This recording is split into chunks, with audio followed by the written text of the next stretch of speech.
1983 সালের 26শে সেপ্টেম্বর রাত তখন 3:15 মস্কোর বাইরে একটা সোভিয়েত পারমাণবিক সতর্কতা কেন্দ্রে বসে আছেন লেফটেন্যান্ট কর্নেল। কিন্তু হঠাৎ সাইরেন বাজতে শুরু করল।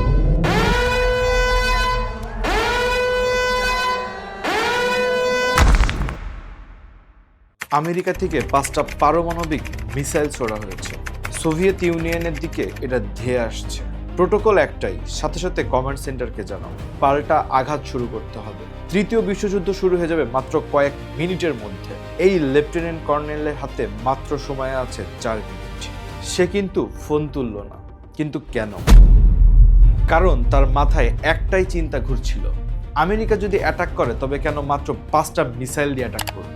পরে জানা গেল এটা ছিল স্যাটেলাইটের একটা ভুল সংকেত। সূর্যের আলো ক্লাউডে রিফ্লেক্ট করে মিসাইলের মতো দেখাচ্ছিল। একজন মানুষের সিদ্ধান্তে সেদিন বেঁচে গিয়েছিল কোটি কোটি মানুষ।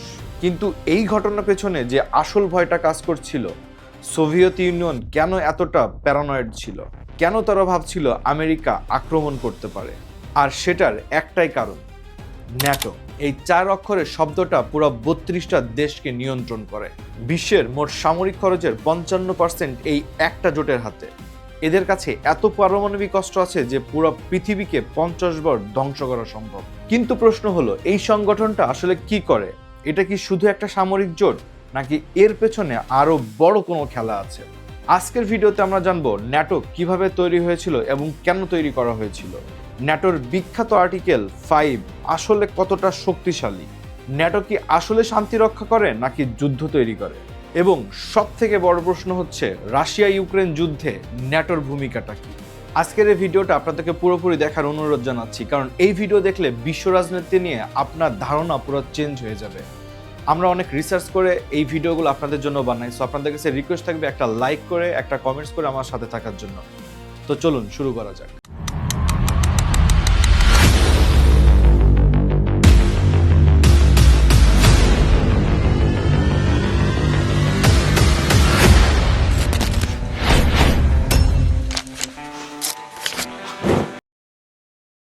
আসসালামু আলাইকুম এক্সক্লুসিভ ভিউয়ার্স।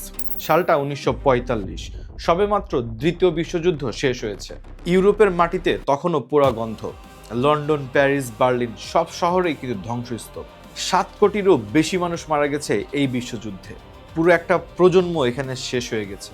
কিন্তু যুদ্ধ শেষ হতে না হতে শুরু হলো নতুন এক টেনশন। একদিকে আমেরিকা গণতন্ত্রের পতাকা নিয়ে, অন্যদিকে সোভিয়েত ইউনিয়ন কমিউনিজমের স্বপ্ন নিয়ে, এবং এদের মাঝখানে ইউরোপে যে দেশগুলো আছে সেগুলো ভয়ে কাঁপছে। 1948 সালে সোভিয়েত ইউনিয়ন পশ্চিম বার্লিন অবরোধ করে দিল। বিমানে করে খাবার পাঠাতে হচ্ছে প্রত্যেকটা শহরে। ইউরোপীয় নেতারা বুঝলেন, আমরা একা একা এই হুমকি কখনোই সামলাতে পারবো না। আর ঠিক তখনই জন্ম নিল এক অভূতপূর্ব চুক্তির ধারণা। 1949 সালের 4 এপ্রিল ওয়াশিংটন ডিসিতে 12টি দেশ একটি চুক্তিতে সই করল, এবং এই সংগঠনের নামই হচ্ছে ন্যাটো। এই ন্যাটোর মূলনীতি কিন্তু একটাই, এদের উপরে কোনো একটা দেশের উপরে যদি আক্রমণ হয় তাহলে ধরে নেওয়া হবে যে সব দেশের উপরে আক্রমণ করা হয়েছে। এই একটা নীতি বদলে দিয়েছে পুরো পৃথিবীর ইতিহাসকে। এই ন্যাটোর সবথেকে শক্তিশালী অস্ত্র কি জানেন? এটা কোনো যুদ্ধ বিমানও না, এটা কোনো মিসাইলও না, এটা হচ্ছে আর্টিকেল 5, যেটা হচ্ছে একটা চুক্তির ধারা মাত্র। এটাতে বলা হয়েছে যদি কোনো ন্যাটো সদস্য দেশ সশস্ত্র আক্রমণের শিকার হয় তাহলে বাকি সব সদস্য দেশ তাকে সাহায্য করবে, প্রয়োজনে সামরিক শক্তিও ব্যবহার করবে। এখন আপনাদের মনে প্রশ্ন আসতেই পারে, এই ধারাটা কি কখনো ব্যবহার করা হয়েছে? হ্যাঁ, একবার করা হয়েছে। সেটা হচ্ছে 2001 সালের 11 সেপ্টেম্বর নিউ ইয়র্কের টুইন টাওয়ারে আক্রমণের পরেই এই ধারাটা ব্যবহার করা হয়। সেই সময় আমেরিকা আক্রান্ত হয়েছিল, আর ন্যাটোর সব সদস্য দেশ এই আর্টিকেল 5 চালু করলো। এই প্রথমবার তারা এটাকে ব্যবহার করে। এরপর ন্যাটো বাহিনী আফগানিস্তানে গেল। 20 বছর ধরে সেখানে তারা ছিল। কিন্তু এখন প্রশ্ন উঠছে, এই আর্টিকেল 5 কি আসলে নিরাপত্তার কোনো গ্যারান্টি দেয়, নাকি এটা শুধু কাগজের কিছু লেখা কথা? উত্তরটা অনেক জটিল, কারণ এই চুক্তিতে বলা নেই কতটুকু সাহায্য করতে হবে। প্রতিটি দেশ নিজে নিজে সিদ্ধান্ত নিতে পারে। অর্থাৎ ন্যাটো একটা দেশকে রক্ষা করার প্রতিশ্রুতি দেয়, কিন্তু ঠিক কিভাবে সেটা নির্ভর করবে সেটার পরিস্থিতির উপর। আর এই চুক্তিটি কিন্তু ন্যাটোর সবথেকে বড় শক্তিশালী দিক। আবার বলতে পারেন এটাই হচ্ছে সবথেকে বড় দুর্বলতা। ন্যাটো কি এই বিশ্বের শান্তি রক্ষা করে নাকি তারা যুদ্ধের কারণ হয়ে দাঁড়িয়েছে? এই দুটো নিয়ে অনেক মতামত রয়েছে, আমি এখন সেগুলো নিয়ে আলোচনা করব। 1949 সাল থেকে এখন পর্যন্ত ইউরোপে কিন্তু কোনো বড় যুদ্ধ হয়নি। এটা কি কাকতালীয়? না, এটা কাকতালীয় না। ন্যাটোর উপস্থিতি এই স্থিতিশীলতা তৈরি করেছে। সোভিয়েত ইউনিয়ন বহুবার ইউরোপে আগ্রাসী হওয়ার কিন্তু সুযোগ পেয়েছিল, কিন্তু ন্যাটোর ভয়ে কিন্তু তারা পিছিয়ে গেছে। ন্যাটোর বিপক্ষেও অনেক কথা বলে, যেটা বলে ন্যাটোর সম্প্রসারণই কিন্তু রাশিয়াকে কোণঠাসা করেছে। 1990 সালে সোভিয়েত ইউনিয়ন কিন্তু ভেঙে যাওয়ার পরই এই প্রতিশ্রুতি দেওয়া হয়েছিল, ন্যাটো আর পূর্বে এগাবে না। কিন্তু এরপর পোল্যান্ড, চেক রিপাবলিক, হাঙ্গেরি, এমনকি সাবেক সোভিয়েত দেশগুলো ন্যাটোতে যোগ দেয়। রাশিয়ার দৃষ্টিতে কিন্তু এটা একটা বিশ্বাসঘাতকতা। আপনারা যদি রাশিয়ার ভ্লাদিমির পুতিনকে নিয়ে জানতে চান, তাহলে আমার আই বাটনে দেওয়া একটা ভিডিও আছে, অথবা ডিসক্রিপশন বক্সে আমি লিঙ্ক দিয়ে দিচ্ছি, আপনারা চাইলে ভিডিওটা দেখার পরে এই ভিডিওটা দেখতে পারেন। সেখানে সোভিয়েত ইউনিয়ন ভেঙে পড়ার পর পুতিন কিভাবে রাশিয়ার একনায়ক হয়ে ওঠে সেটা নিয়ে আলোচনা করেছি। চাইলে আপনারা এই ভিডিও শেষে ওই ভিডিওটা দেখে আসতে পারেন। পর্বে ফিরে যাক। রাশিয়ার চোখে কেন এটা বিশ্বাসঘাতকতা? একটা কথা ভেবে দেখেন, এটা হচ্ছে আপনার বাড়ি, আর এই বাড়ির চারপাশে অন্যান্য লোকেরা যদি একটু একটু করে সেই বাড়িটা ঘেরাও করতে শুরু করে, তখন আপনার কেমন লাগবে? আর আপনি ঠিক তখন কতটা দিন শান্ত হয়ে থাকতে পারবেন? এই জিনিসটাই ঠিক উপলব্ধি করেছে রাশিয়া গত 30 বছর ধরে। কিভাবে করেছে সেটাই আমি সামনে আলোচনা করব। রাশিয়া ইউক্রেন যুদ্ধ সম্পর্কে আপনারা সকলেই জানেন। এখানে ন্যাটোর ভূমিকাটা কি?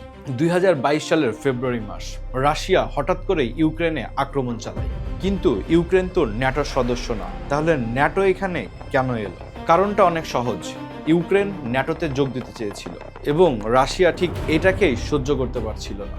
পুতিনের চিন্তা, ইউক্রেন যদি ন্যাটোতে যোগ দেয় তাহলে রাশিয়া থেকে মাত্র কয়েকশো কিলোমিটার দূরেই ন্যাটোর সৈন্যরা তাদের বেস ইস্টাবলিশ করবে, যেটা ছিল পুতিনের কাছে অগ্রহণযোগ্য। কিন্তু এই জায়গায় ন্যাটো আসলে কি করেছে? ন্যাটো সরাসরি যুদ্ধে নামছে না, কারণ ইউক্রেন ন্যাটোর সদস্য না, কিন্তু পরোক্ষভাবে অনেক কিছুই সে করেছে। অস্ত্র দিচ্ছে, টাকা দিচ্ছে, প্রশিক্ষণ দিচ্ছে, ইভেন তাদের সাথে ইনফরমেশনও শেয়ার করছে। তাহলে কি ন্যাটো এই যুদ্ধে অংশগ্রহণ করেছে? কাগজপত্রে তারা করে নাই, কিন্তু বাস্তবে তারা করছে। আর এটাই হলো আধুনিক ভূ রাজনীতির সবথেকে বিপজ্জনক খেলা।